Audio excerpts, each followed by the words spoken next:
Bienvenidos. Vamos a dar comienzo a la segunda parte del seminario número 5. En primer lugar, vamos a tratar los conocimientos referidos al virus respiratorio sincicial. Como lo hemos hecho ya anteriormente, trataremos en principio los aspectos relacionados con su taxonomía, su estructura y su replicación.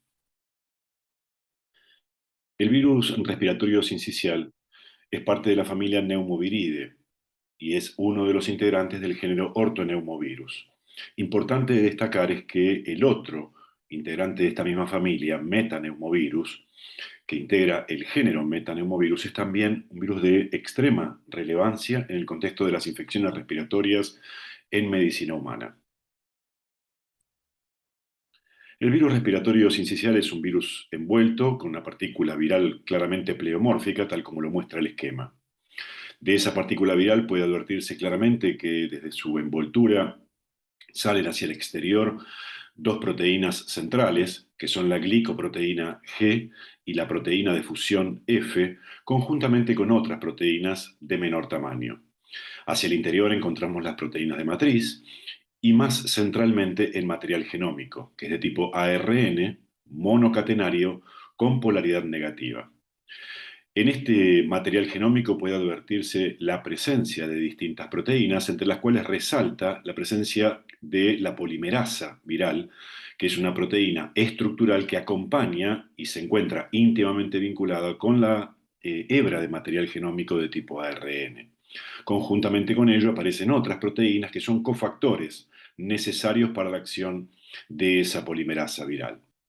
En el contexto de la organización genómica, resaltamos en principio la presencia de dos proteínas que no aparecen en la estructura y que son proteínas no estructurales, que son la proteína no estructural 1 y no estructural 2, que veremos posteriormente directamente vinculadas como protagonistas de los mecanismos de evasión a a las estrategias que los interferones intentan instalar para controlar las infecciones virales. Como puede advertirse en esta imagen, los receptores celulares para el virus respiratorio sincicial son múltiples, pudiendo interactuar ellos tanto sea con la proteína F como con la glicoproteína G. Esas interacciones múltiples se van dando en forma concatenada, con mayor o menor afinidad, desde menor y a mayor afinidad, haciendo irreversible una vez que todas estas interacciones se han consumado. En ese contexto de interacciones, llevando adelante el primero de los pasos de la replicación viral, el ingreso del virus a la célula que infecta puede darse tanto por fusión entre la envoltura del virus con la membrana de la célula que infecta, como así también por mecanismos de macropinocitosis. Este último mecanismo suele darse cuando es imperfecta la interacción entre los receptores celulares y los ligandos virales. Una vez producido el ingreso del virus al interior celular, queda liberado en el citoplasma el material genómico, que ya dijimos era de tipo ARN, simple cadena con polaridad negativa. Tal como ocurre en otros ejemplos, ese material genómico sufrirá la transcripción para la génesis de mensajeros, es decir, de intermediarios de la replicación y de templados para poder ser traducido en proteínas gracias a la acción de la polimerasa viral, recordando que esta, por cierto, carece de actividad de lectura de prueba. A partir de esto entonces se generarán tanto los mensajeros para la síntesis de nuevas proteínas, como así también los intermediarios replicativos que sirven de templado para la génesis de los genomas hijos, donde luego de la neosíntesis proteica y el ensamblado podrán liberarse por brotación desde la célula. Adviértase que todo el ciclo de replicación de este virus se completa a nivel citoplasmático.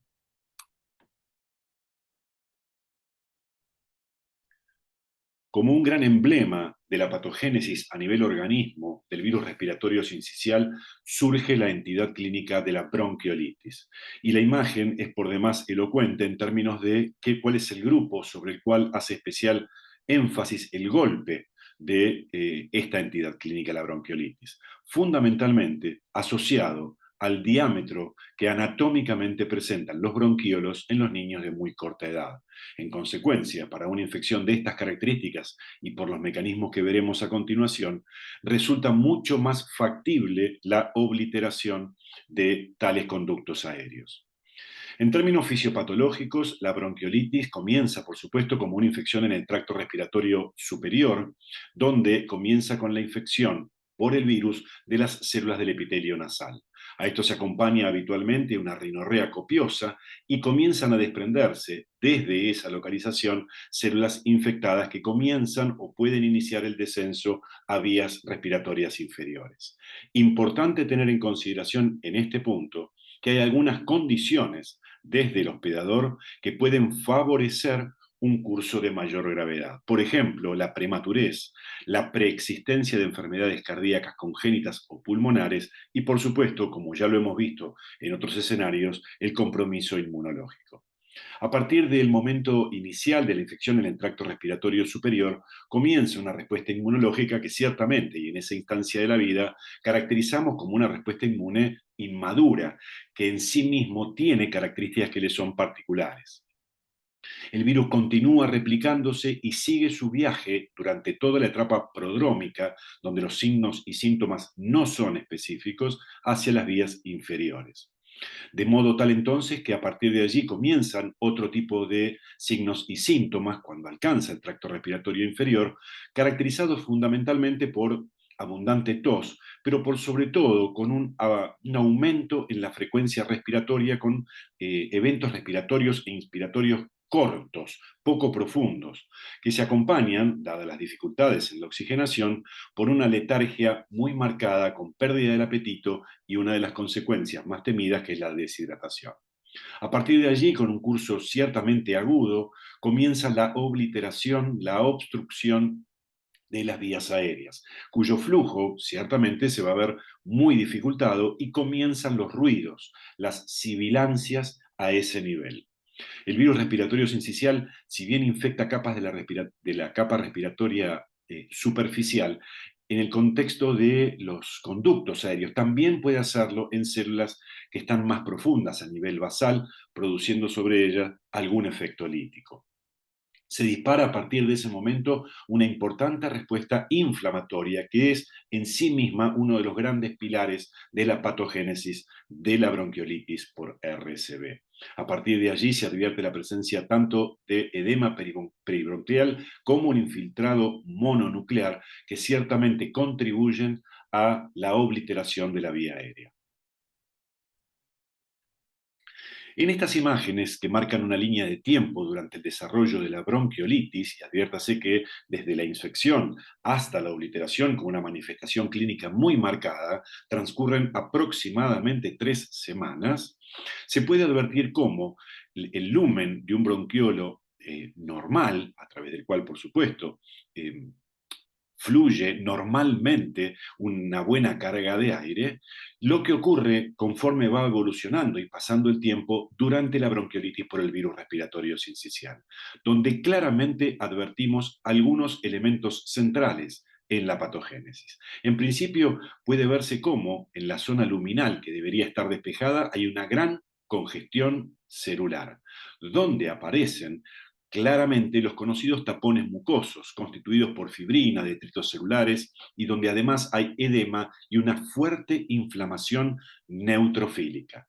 Todo esto está contribuido o se dispara a partir de la necrosis que ocurre en las células epiteliales de esas vías aéreas, con destrucción de los cilios y además, adviértase cómo se ha achicado por una constricción esa vía aérea. Esa broncoconstricción está involucrando no solamente eventos vasculares, sino también, como veremos a continuación, eventos neurogénicos. Con mayor aumento se puede advertir cómo están constituidos esos tapones mucosos. Y por último, en una fotografía de mayor aumento, uno de los efectos citopáticos que le son patognomónicos y que ciertamente están relacionados con su nombre, el virus respiratorio sincicial, que es precisamente la generación de masas gigantes multinucleares conocidos como sincicios. ¿Cómo es la respuesta inmunológica en ese niño de corta edad, en el neonato? Fundamentalmente hablamos en niños menores de 6 meses. Veamos en forma consecutiva cómo se suceden los eventos. En principio, por supuesto, la infección de las vías aéreas, tal como lo explicábamos recientemente. Esa infección, por supuesto, a nivel del epitelio de las vías aéreas, conlleva una respuesta inmunológica. Ahora bien, es muy importante tener en consideración que la presencia de inmunoglobulina G materna, que pudo alcanzar ese compartimento tras pasar por la vía transplacentaria, juega un rol central en el contexto de la contención de esa infección. Posteriormente, y como consecuencia de la infección, uno de los eventos centrales es cómo responden esas células epiteliales a la infección, y es precisamente con la generación y liberación de un patrón ciertamente muy alterado en las características de las citoquinas liberadas. En ese contexto, y esta tríada es de especial relevancia, donde, primero, la linfopoyetina estromal tímica es en sí misma una de las grandes impulsoras de llevar el perfil hacia un perfil TH2, con un sesgo muy marcado hacia esa respuesta en concreto. La interleuquina 8, que es un gran factor de seducción para que hacia la vía aérea confluyan desde los vasos neutrófilos que comienzan a intentar controlar la infección, pero contribuyen también a un proceso inflamatorio y de destrucción celular. Y por último, la baja producción de interferones de tipo 1. Esta baja producción de interferones de tipo 1 ciertamente afecta la presentación antigénica y en sí mismo y en términos generales redunda en una pobre respuesta TH1. En consecuencia, entonces, como grandes eventos de lo que tiene que ver con una respuesta inmune, en el contexto de un neonato ante la infección por RCV, es necesario resaltar claramente que hay un sesgo muy marcado hacia una respuesta TH2, ciertamente en detrimento de una respuesta TH1 necesaria para el control de la infección, que contribuyen en forma definitiva al incremento en la inflamación en la vía aérea. Habíamos mencionado anteriormente que en la patogénesis de la obliteración de la vía aérea también había un componente neurogénico que contribuye o determina la broncoconstricción. En tal sentido, es importante tener en consideración que el virus respiratorio sincicial es capaz en sí mismo, en las células que infecta, de alterar el patrón de expresión de distintos receptores celulares y de la producción del factor de crecimiento neuronal.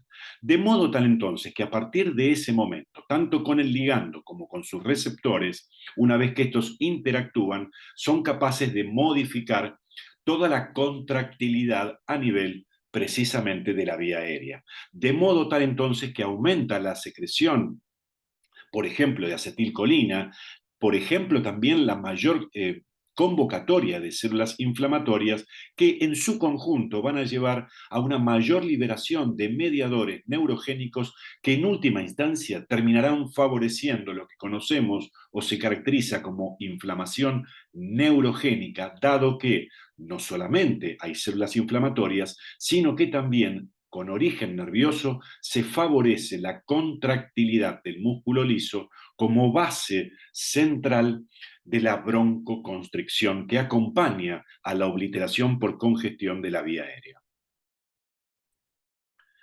El virus respiratorio sincicial, siendo un virus de tipo RNA y con una polimerasa que se equivoca, tiene la posibilidad de generar variantes. Pero ciertamente en lo que hace a los mecanismos de evasión a la respuesta inmune, tiene estrategias que son particularmente más eficaces que la variación antigénica. Y estas centralmente son las siguientes. Puede advertirse, como habíamos dicho en un comienzo, que dos proteínas no estructurales, la NS1 y NS2, conjuntamente con la nucleoproteína, son capaces de suprimir la producción de interferones de tipo 1. Por otro lado, la glicoproteína G cobra un protagonismo central. Esta glicoproteína G es capaz de ser liberada desde las células infectadas en forma libre, soluble al medio extracelular. Esa glicoproteína G, como señuelo liberado al medio extracelular, es capaz de interactuar con anticuerpos neutralizantes, de modo tal de precisamente distraer la atención de estos, permitiendo entonces que el virus pueda evadir la acción de tales anticuerpos neutralizantes. Por otro lado, esa glicoproteína G actúa en forma antagónica sobre receptores tipo TOL, promoviendo señalizaciones que inhiben la producción de interferones. Y por último, como ya había mencionado, esa glicoproteína G tiene la posibilidad de esbozar variantes que le permiten escapar a los anticuerpos neutralizantes. Cambiando de tema, vamos a iniciar los contenidos referidos a los rinovirus humanos. Vamos a ver aspectos taxonómicos de su estructura y replicación en primera instancia. Los rinovirus integran una familia muy extensa y de amplia relevancia en medicina. Es la familia Picornaviridae. Esta familia, desde su nombre, se puede advertir claramente que estamos hablando de virus que son pequeños y de tipo ARN en sus características genómicas. Más precisamente, estamos hablando de un virus que es desnudo y con un genoma de tipo ARN simple cadena con polaridad positiva. Estos rinovirus humanos, ustedes pueden advertir, decíamos, integrando la familia Picornaviridae, pero más particularmente el género enterovirus. Y en este contexto, aún desde lo semántico, que puede resultar en alguna medida confuso, adviértase que integran el género enterovirus. Los rinovirus, precisamente, así como posteriormente veremos dentro de los enterovirus D al enterovirus D68, integran especies dentro de ese género. Los rinovirus que conocemos como rinovirus A, B y C. Conociéndose en conjunto de estas tres especies de rinovirus, más de 170 serotipos diferentes que no otorgan protección cruzada entre sí. Consecuencia de ello, ustedes podrán ya directamente razonar que las infecciones por los rinovirus pueden darse, y entendemos por qué, en forma repetitiva, pues la respuesta inmune instalada contra un serotipo no protege frente a los otros. Desde el punto de vista genómico, los rinovirus guardan características que ciertamente, por supuesto, los emparentan con todo el resto de los picornavirus y decíamos que en términos generales es un ARN simple cadena con polaridad positiva. Ahora bien, en ese contexto de ARN simple cadena con polaridad positiva, se advierte la presencia de un marco abierto de lectura único donde están codificadas distintas proteínas estructurales y proteínas no estructurales. Pero nos aparece una región que me parece relevante poner en relieve inicialmente porque en distintos seminarios hablaremos de ella, aunque también ya fue mencionada en forma precedente en los seminarios introductorios. Y hablo precisamente de una región ubicada en el extremo 5' de ese material genómico que no se traduce a proteínas y por tanto se la conoce como una región que no codifica para proteínas en el extremo 5', abreviada como 5' UTR, o región que no es traducible, que no genera proteínas. Importante que dentro de esa región 5' que no codifica para proteínas, aparece una región conocida como IRES, que significa el acrónimo sitio interno de entrada al ribosoma, que le permitirá a estos genomas pertenecientes a esta familia, con mayor o menor eficiencia, según el caso, pero importante, ingresar para su traducción en el surco ribosomal en forma CAP independiente. Sobre esto volvemos en unos minutos. En términos de cómo ocurre la replicación de los rinovirus, puede advertirse que es un ciclo de replicación clásico en el que un genoma de tipo ARN, una vez que es desnudado, liberado a nivel citoplasmático, es traducido para la génesis de una poliproteína que dará origen a distintas proteínas, una vez que desde esta gran poliproteína actúan sus proteasas para ir clivándola y generar las proteínas en modo independiente. Por otro lado, se replica el material genómico gracias a la acción de la polimerasa propia del virus, y una vez que todas esas proteínas neosintetizadas y los genomas hijos también neosintetizados terminan ensamblándose, se irán generando cápsides inmaduras que luego, por distintos clivajes en sus proteínas, madurarán para su posterior liberación por mecanismos no líticos o eventualmente líticos. Importante para tener en consideración en este sitio es que puede advertirse que dependiendo de la especie de rinovirus, vemos que los receptores celulares no son todos los mismos. Es importante recordar, cada uno de los receptores definitivamente no lo es, pero en algún caso veremos que algunas de las especies, como el caso de los rinovirus C, que interactúan con receptores de tipo caderina, guarda ello una relación directa con la posibilidad de asociarlo con eventos asmatiformes.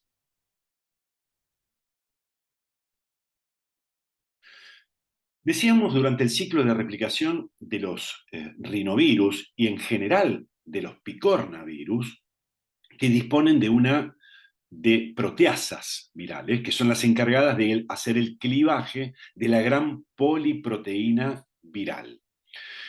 Veamos entonces cómo esas proteasas virales se constituyen no solamente en un elemento necesario para llevar adelante la replicación, sino que son en sí mismos factores relacionados con la virulencia de estos virus. Y lo veremos relacionado con los rinovirus, también lo veremos con los enterovirus, pero en seminarios posteriores ustedes seguirán viendo a las proteasas virales de los picornavirus asociados directamente con su patogénesis.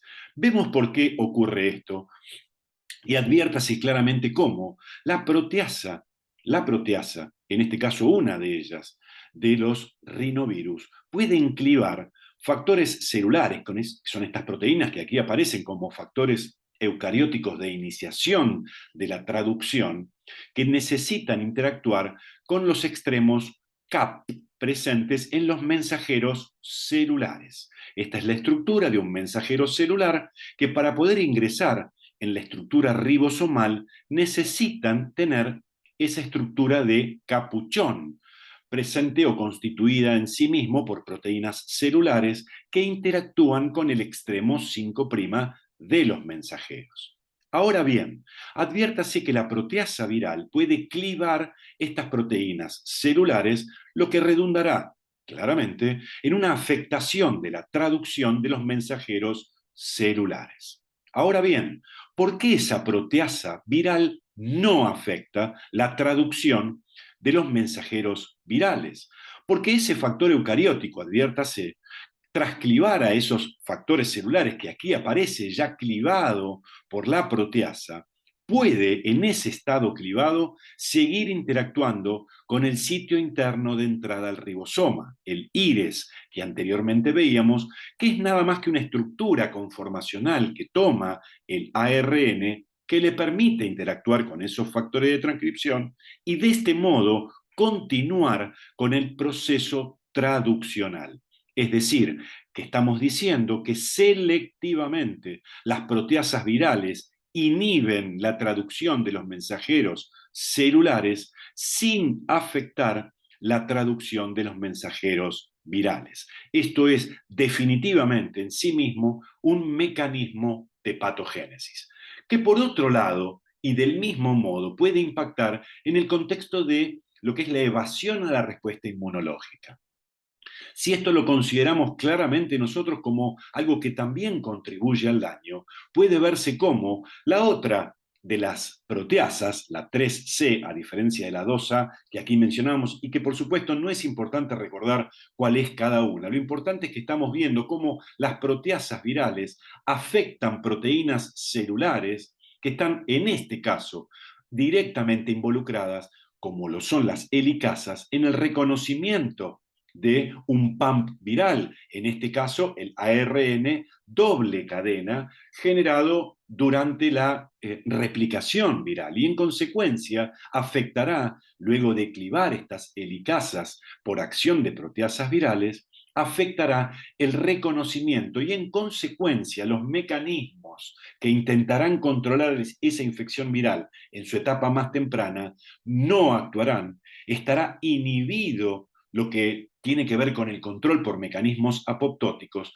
Por tanto, la replicación viral podrá continuar y el destino de la célula, en lugar de la muerte por mecanismos no inflamatorios, como puede ser la apoptosis, ocurrirá un mecanismo lítico que eventualmente sí lleve a un mecanismo en el que se involucre también el componente inflamatorio. En ese mismo contexto, pero ya en términos, si se quiere, un poco menos molecular respecto de lo que veíamos recién, adviértase cómo la infección de los rinovirus, utilizando los distintos receptores que ya anteriormente mencionábamos, directamente relacionado con qué especie de rinovirus es el que está infectando, lo importante es que nosotros podamos volver a ver nuevamente cómo un patrón de factores solubles liberados desde las células infectadas van a convocar a una serie de células de la respuesta inmunológica que serán en sí mismas las grandes responsables del daño a nivel celular. No es que el virus, los rinovirus en sí mismos tengan un fuerte potencial citopático directo. Por demás, el daño está fundamentalmente centrado en la respuesta inmunológica que se desencadena frente a esa infección. Pero importante más aún es como lo veíamos en el caso de virus respiratorio sincicial, esas células ciliadas del epitelio respiratorio bajo que se encuentran infectadas por los rinovirus secretan una serie de factores solubles que en este caso componen o están compuestas por distintos factores que son capaces de remodelar todo lo que tiene que ver con la vía aérea. Y en este caso particular adviértase cómo entre esos factores de crecimiento del endotelio vascular o factores de crecimiento epidérmico o de los fibroblastos, entre otros, son capaces de activar a células del tejido conectivo, lo que lleva a estas células a la producción de proteínas de matriz que empiezan a congestionar y a dificultar la motilidad de esa vía aérea, dificultando, por supuesto, todo lo que tiene que ver con los mecanismos de movimiento habituales. Por otro lado, los rinovirus son capaces de afectar uniones intercelulares y véase cómo, por ejemplo, en la zona occludens, las uniones estrechas están ciertamente afectadas. La afectación de las uniones intercelulares y el flaqueo de las mismas, obviamente que deja abierto un camino para que distintos microorganismos, entre ellos el Haemophilus influenzae como gran paradigma, puedan afectar esa mucosa respiratoria. Asimismo, la propia infección de neumocitos por los rinovirus alteran el patrón de citoquinas. Esto hace que se modifiquen los niveles de expresión de moléculas en superficie, por ejemplo, propiciando aún más la propia infección por los rinovirus o eventualmente facilitando los procesos de internalización de otros microorganismos como el Staphylococcus aureus. Asimismo, también se puede facilitar la expresión de receptores para otras bacterias, en este caso, el receptor para el factor de activación plaquetario, que es la gran puerta de ingreso para el Streptococcus pneumoniae. Todo esto en el contexto del epitelio, pero como si esto fuese poco, la exposición de macrófagos alveolares a los rinovirus, que si bien no se infectan en forma productiva por este agente, la exposición de los macrófagos hace que el patrón de citoquinas que estos macrófagos expuestos a rinovirus producen tenga una producción alterada de citoquinas que normalmente actúan exacerbando su capacidad microbicida. En consecuencia, las bacterias encontrarán a macrófagos que, tras exponerse a los rinovirus, han perdido competencia para el control de la infección. En el caso de aquellos individuos que tengan sensibilización previa para fenómenos alérgicos, es claro, tal como ustedes lo han visto en inmunología, que existe en esas personas cierto sesgo hacia la respuesta TH2. Ese contexto de una respuesta sesgada hacia un perfil TH2 claramente está emparentado con una mayor producción de citoquinas, por ejemplo, interleuquinas 4 y 13, que en sí mismo son grandes responsables en lo que hace a regular positivamente la expresión en células del epitelio respiratorio de quien es uno de los grandes receptores de los rinovirus, la molécula ICAM1. Y en consecuencia, lo que va a conducir, sin dudas, este fenómeno es a incrementar los niveles de infección por células del epitelio bronquial por los rinovirus humanos. Asimismo, ese mismo perfil TH2 claramente va a ver ciertamente afectada la posibilidad de control inmunológico de la infección viral y en consecuencia la replicación viral podrá verse facilitada ante el déficit de su control y en consecuencia y en forma confluyente se incrementará la gravedad de la infección por rinovirus en aquellas personas que tengan de base sensibilización alérgica. En ese contexto, y particularmente, quizás ya alejándonos, no necesariamente de los niños en la corta edad, sino que estamos hablando de personas en cualquier edad, pero fundamentalmente hablamos quizás en niños aproximadamente desde los 5 años en adelante, se relaciona a los rinovirus directamente con fenómenos de exacerbación del asma.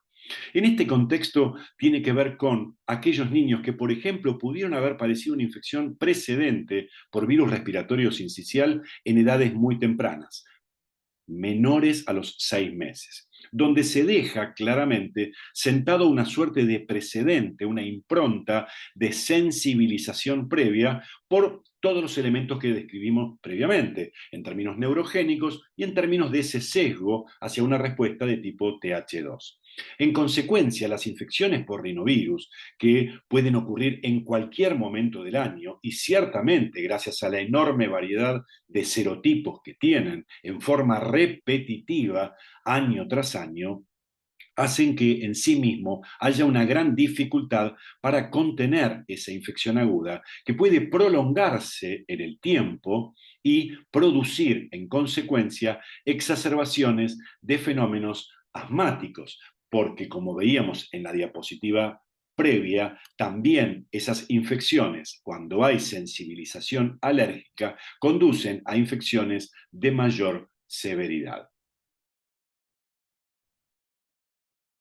¿Por qué existe esa asociación entre, en particular, la especie C de los rinovirus y el asma?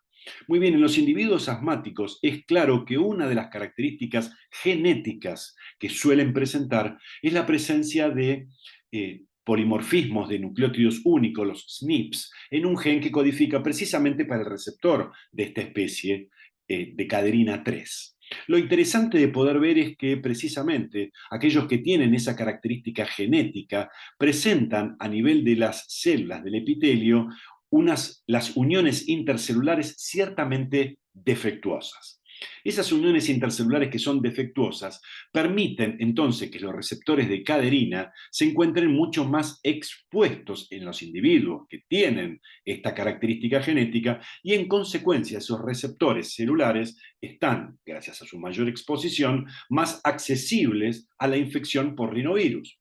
Consecuencia entonces, si sumamos una mayor factibilidad de infección con un curso de mayor gravedad, habiendo antecedentes asmáticos, es claro entonces que la posibilidad de una enfermedad de mayor gravedad es ciertamente manifiesta en estas personas. Esta gráfica solamente trata de mostrar, poner en evidencia que la etiología viral en las exacerbaciones del asma es por demás relevante, pero en particular puede advertirse que en las primeras etapas de la vida esas exacerbaciones asmáticas están vinculadas con el virus respiratorio sincicial en esta curva en azul y que durante todo el resto de la vida desde la niñez y hasta la adultez, es precisamente el virus, los rinovirus humanos, los grandes responsables de las exacerbaciones asmatiformes.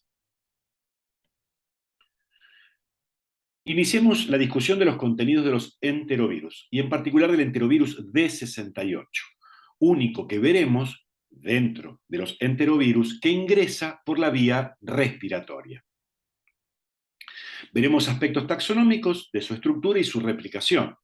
Ciertamente, en este contexto, no nos alejamos mucho de lo antedicho para los rinovirus, pues Estamos nuevamente hablando de otro integrante de la familia Picornaviridae, es decir, vamos a seguir hablando de un virus que es desnudo, con un genoma ARN con polaridad positiva, que en este caso advierte la presencia de 4 clados o 4 grupos de enterovirus D68, que no tiene relevancia ni es un dato de relieve para recordar.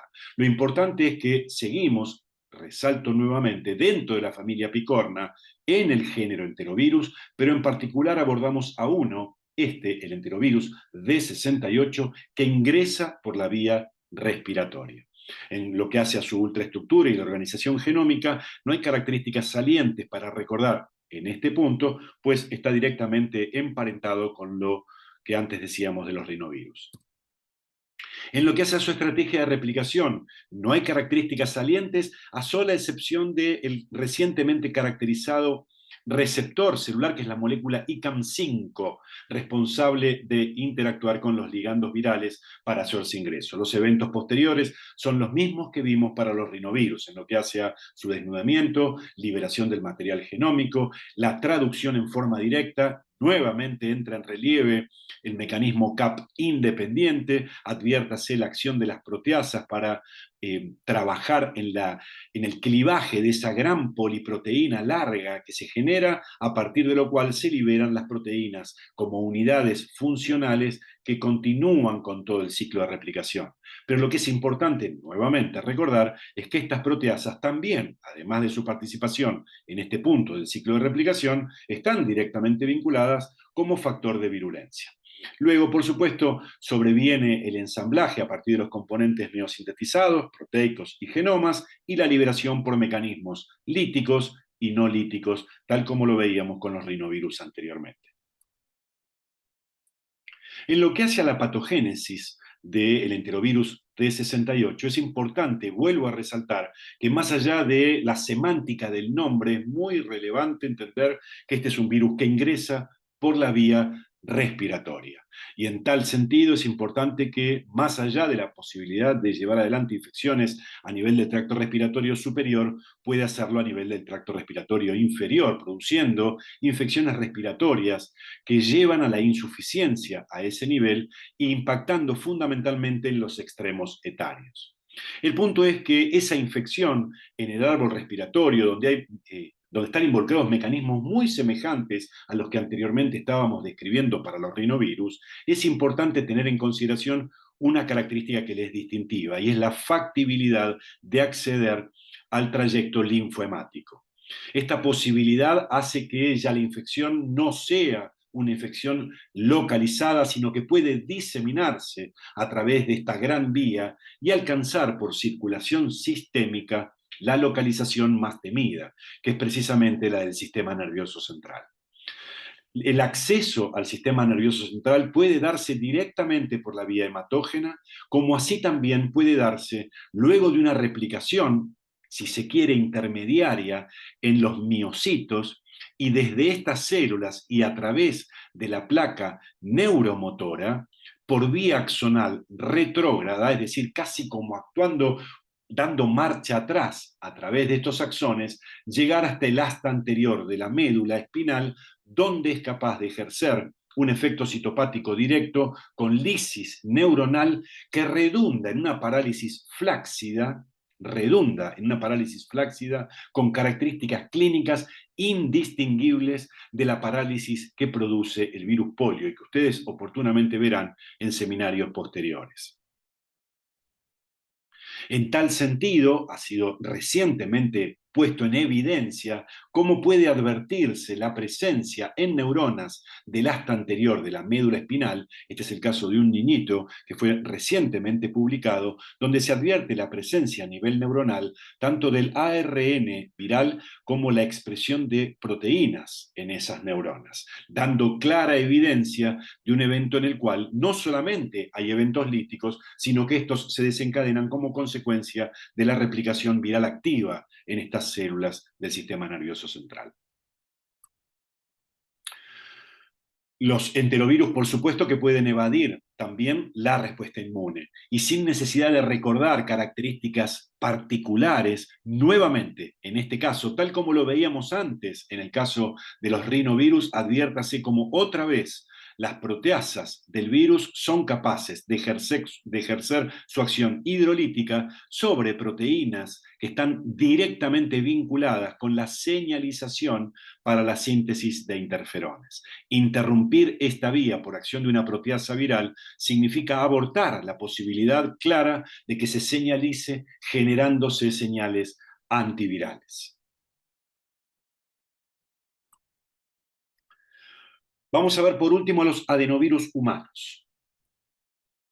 Aspectos taxonómicos de su estructura y su replicación.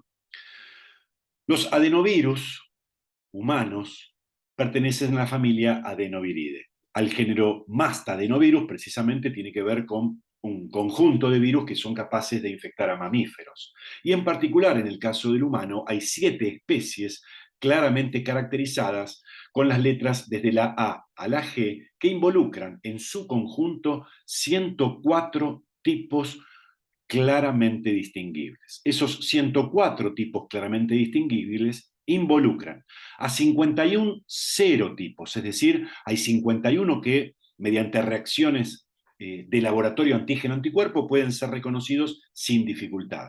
En tanto que hay una parte complementaria de ellos que requieren del análisis genómico para poder ser distinguidos y por tanto hablamos no ya de serotipos, sino de genotipos. Importante es, más allá de estos números, el conocer que tienen características distintivas entre ellos, por ejemplo, como veremos luego, su tropismo. Los adenovirus, particularmente, no se circunscriben solo al árbol respiratorio, sino que son capaces de dar infecciones en otros órganos y tejidos de la economía. Entre ellos, son capaces de producir infecciones oculares de importancia a nivel nosocomial, infecciones gastrointestinales, dan infecciones persistentes en tejido linfoide y en riñón, y también son capaces de producir infecciones sistémicas en individuos inmunocomprometidos.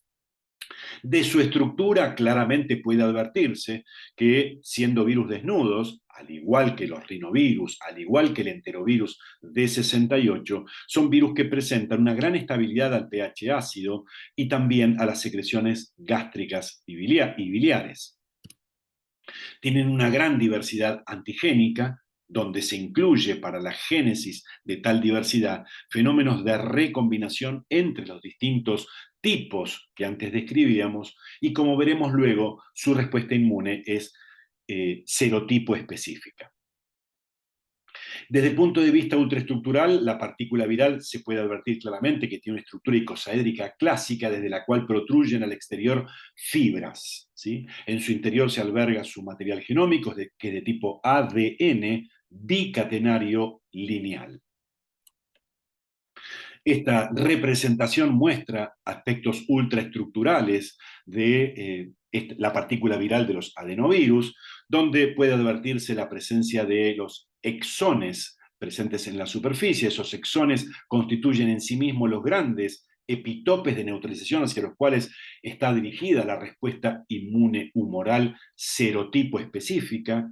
Y como decíamos antes, la presencia de una fibra antigénica por sí, que tiene un rol central en lo que hace a la absorción, que se encuentra enclavada en una proteína conocida como base del pentón, pues está rodeada por 5 proteínas que constituyen en sí mismo, valga la redundancia, el pentón.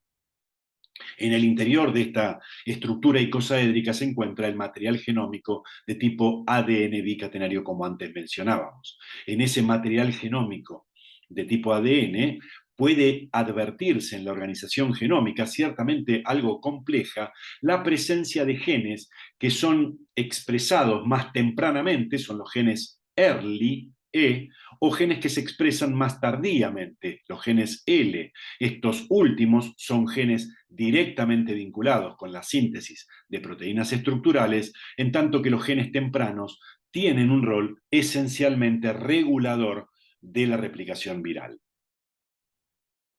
En lo que hace a precisamente la replicación de los adenovirus puede advertirse la presencia de dos grandes tipos de receptores. El más importante de ellos son los conocidos como receptores CAR, que son receptores que de alguna manera comparten los coxsackievirus, ya los verán oportunamente en un seminario posterior, y los adenovirus. He ahí el acrónimo CAR. En tanto que para los adenovirus de la especie B se utiliza la molécula selectivamente CD46, que ustedes conocen como proteína cofactor de membrana, una proteína reguladora del sistema de complemento. Eh, Luego de la interacción con cualquiera de estos receptores, conforme la especie de adenovirus que infecta, hay una interacción con las integrinas.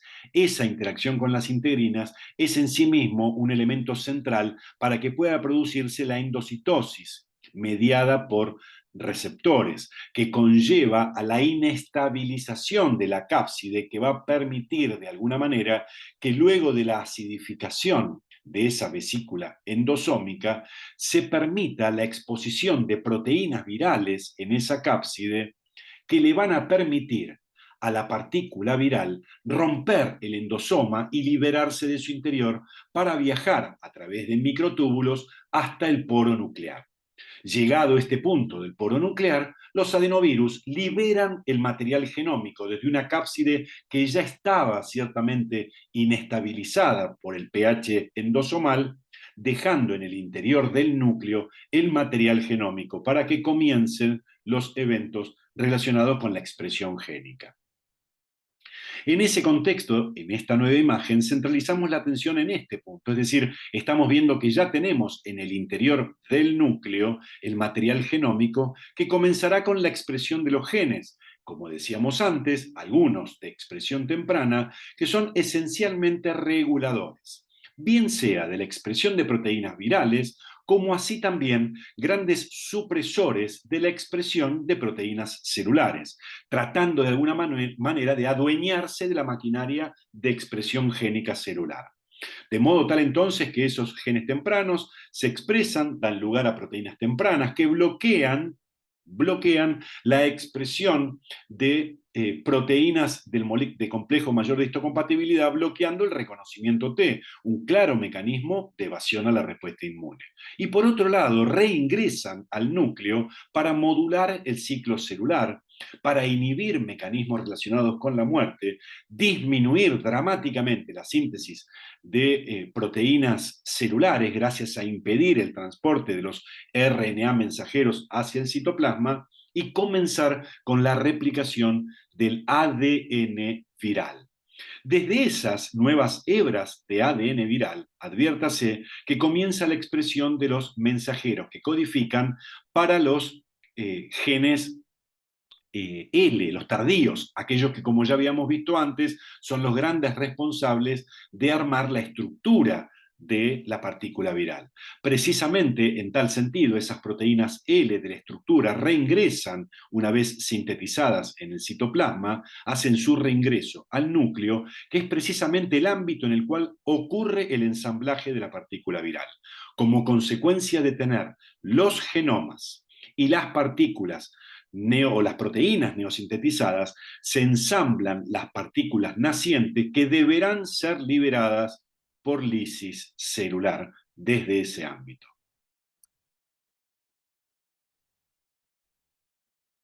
La patogénesis a nivel organismo de los adenovirus ya habíamos expresado anteriormente que tienen un amplio espectro de afectación. Ahora bien, ¿cómo ingresan los adenovirus? Nuevamente es importante tener en consideración que su vía de ingreso no es solo por la vía aérea. También, además de microgotas aerosolizadas, vemos que puede haber inoculación conjuntival, el ingreso por la vía fecal oral, donde en particular cobran relevancia algunos ámbitos para los cuales pueden ser fuente de infección. Por ejemplo, en épocas estivales, agua de los natatorios o algunas superficies eventualmente contaminadas. Una vez que el virus hace su ingreso, por supuesto comienzan los ciclos de replicación, tal como los describíamos antes, pero con un tropismo ciertamente selectivo. Y posteriormente a ello, y dependiendo del lugar en el que haya afectación, habrá liberación hacia el exterior. Importante a nivel organismo para tener en consideración. Los adenovirus infectan primariamente a los niños. La infección en los adultos suele tener menos frecuencia dada la inmunidad celular instalada, como veremos posteriormente. Las enfermedades ocurren en cualquiera de los rangos etarios si hay inmunocompromiso. En pacientes inmunocomprometidos, sin dudas, los adenovirus constituyen un dolor de cabeza y están asociados claramente con distintos síndromes clínicos. En tal contexto existe una asociación que en ningún caso es claramente inequívoca, pero hay asociaciones fuertes entre algunas especies con algunas localizaciones y entidades clínicas en particular. Si se quiere, de todas las que aquí aparecen enlistadas, la primera de ellas, la que vincula a las especies F y G con las gastroenteritis, es sin dudas la más importante. En otros casos vemos que hay especies que son ciertamente mucho más promiscuas, pues aparecen relacionadas con distintas entidades clínicas, obviamente con distintos tropismos.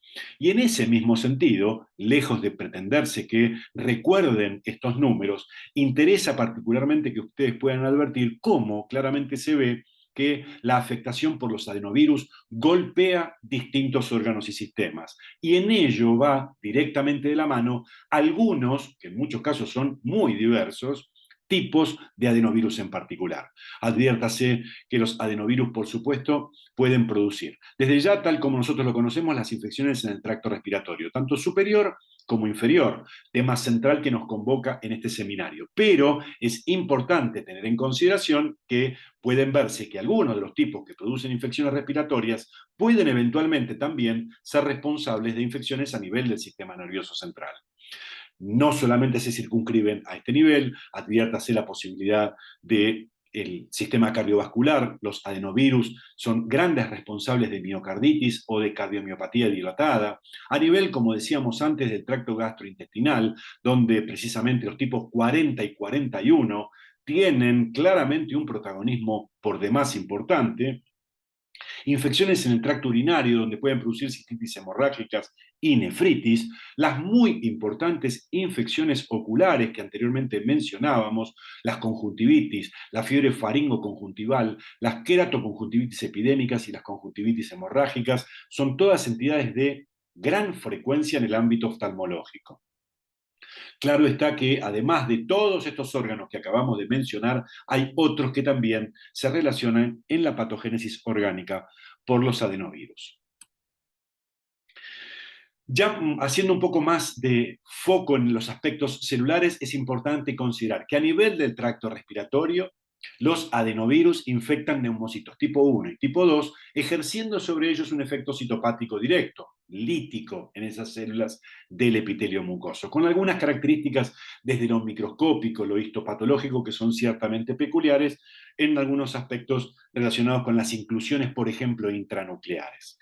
Importante de tener en cuenta es, otra vez, lo decíamos en los enterovirus, el enterovirus, perdón, D68, es que luego de una replicación local puede sobrevenir la viremia. Esto facilita la posibilidad de que la infección ya no quede localizada a nivel del tracto respiratorio, sino que haya diseminación a diferentes órganos.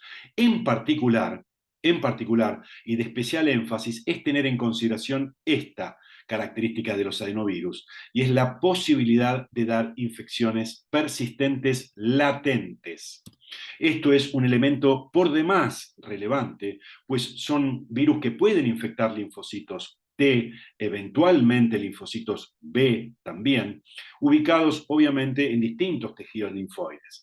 Y esta particularidad de dar infecciones persistentes latentes con localización en distintos tejidos inmunológicos, da o cobra particular relevancia en el contexto de las eventuales reactivaciones que pueden dar a lugar en pacientes con compromiso inmunológico.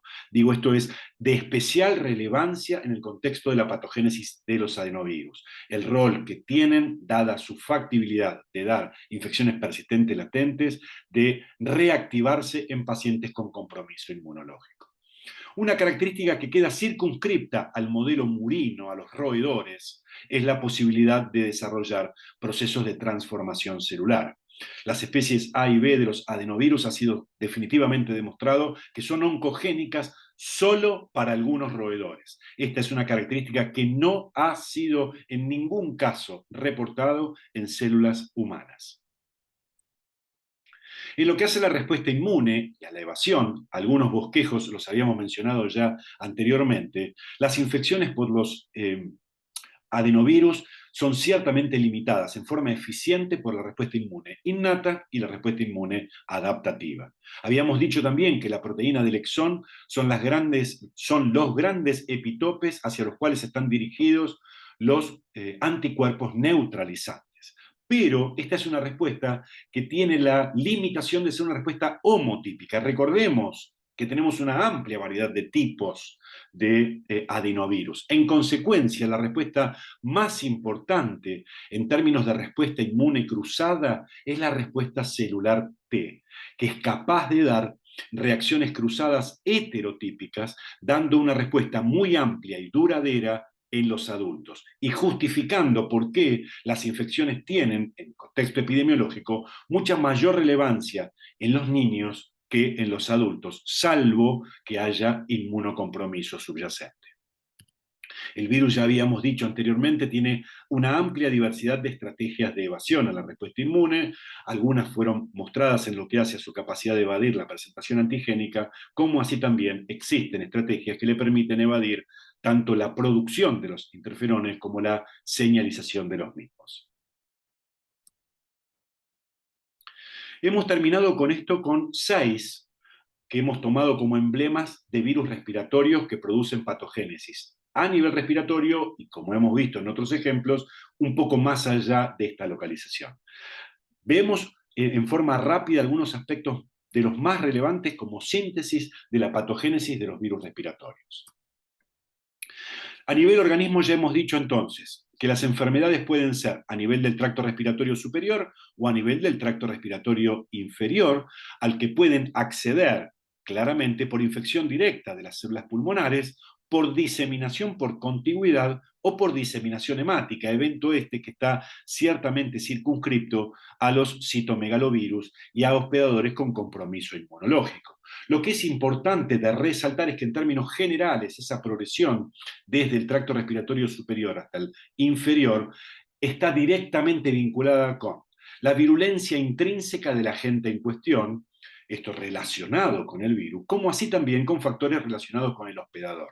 Ya habíamos dicho nosotros aspectos vinculados con su edad, la presencia de comorbilidades, la inmunocompetencia, la inmunidad previa, entre otros factores. Y desde ya la presencia de coinfecciones, que de alguna manera pueden propiciar sobreinfecciones a la infección viral establecida.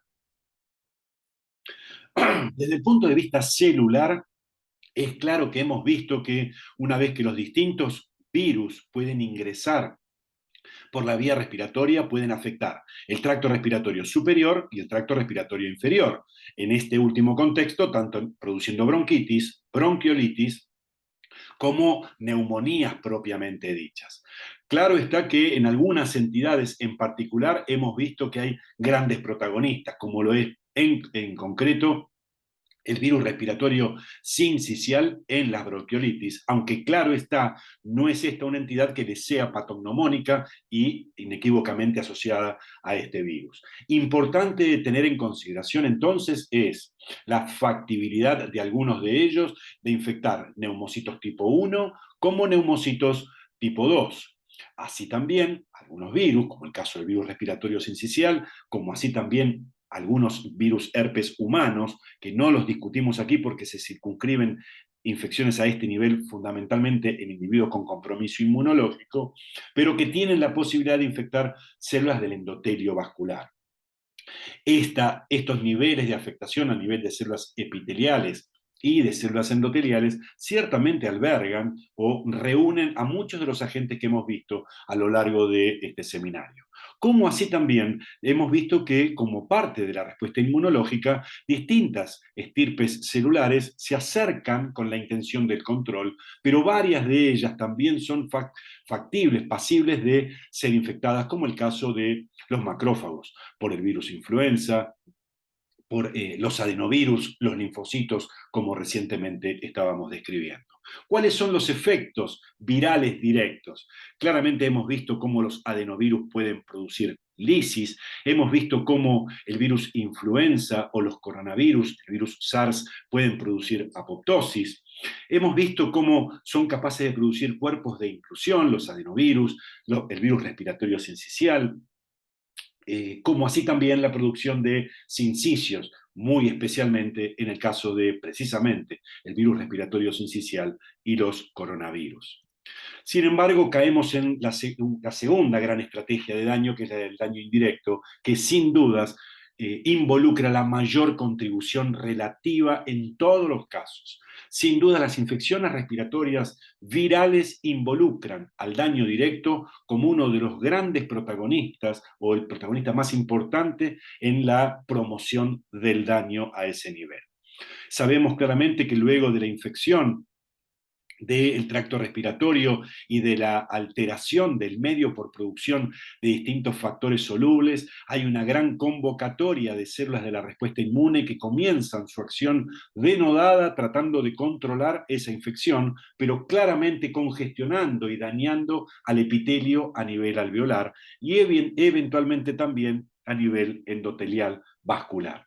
Consecuencia de esa congestión, de una gran producción de citoquinas, claramente desde aquí el destino de esta infección en el tracto respiratorio inferior puede dividirse en dos grandes caminos. Por un lado, la resolución, que requerirá que haya citoquinas antiinflamatorias, una respuesta inmunosupresora, para que de alguna manera traiga tranquilidad a un ambiente que estaba ciertamente convulsionado por la respuesta inmunológica. Esto es una condición indispensable para que haya reparación tisular y un regreso a la homeostasis.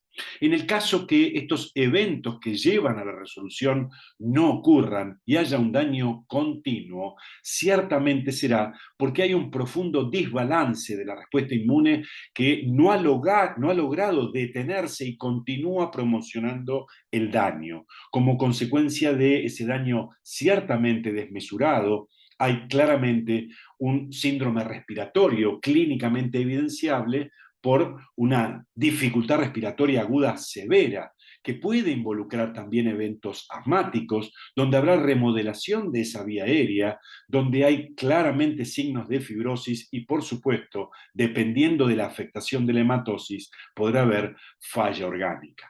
No debemos olvidarnos la relevancia que tienen las sobreinfecciones bacterianas como eventos desencadenantes de una clínica de mayor gravedad. Y por supuesto, en ese contexto, la terminología que ya nos resultará seguramente familiar en esa respuesta inmune absolutamente descontrolada, como es la tormenta de citoquinas, en su protagonismo central, llevando hacia este desequilibrio. Esperando que este seminario 5, más allá de su extensión, haya sido claro, dejo aquí la bibliografía que ustedes pueden abordar para profundizar y o clarificar algunos de los conceptos. Y por supuesto, en el inicio, la diapositiva inicial, está mi correo electrónico al que pueden dirigirse, más allá de las otras herramientas disponibles, como es el foro en el campus, para intentar evacuar cualquier duda que pudiera surgir. Les agradezco mucho la atención y que estén muy bien.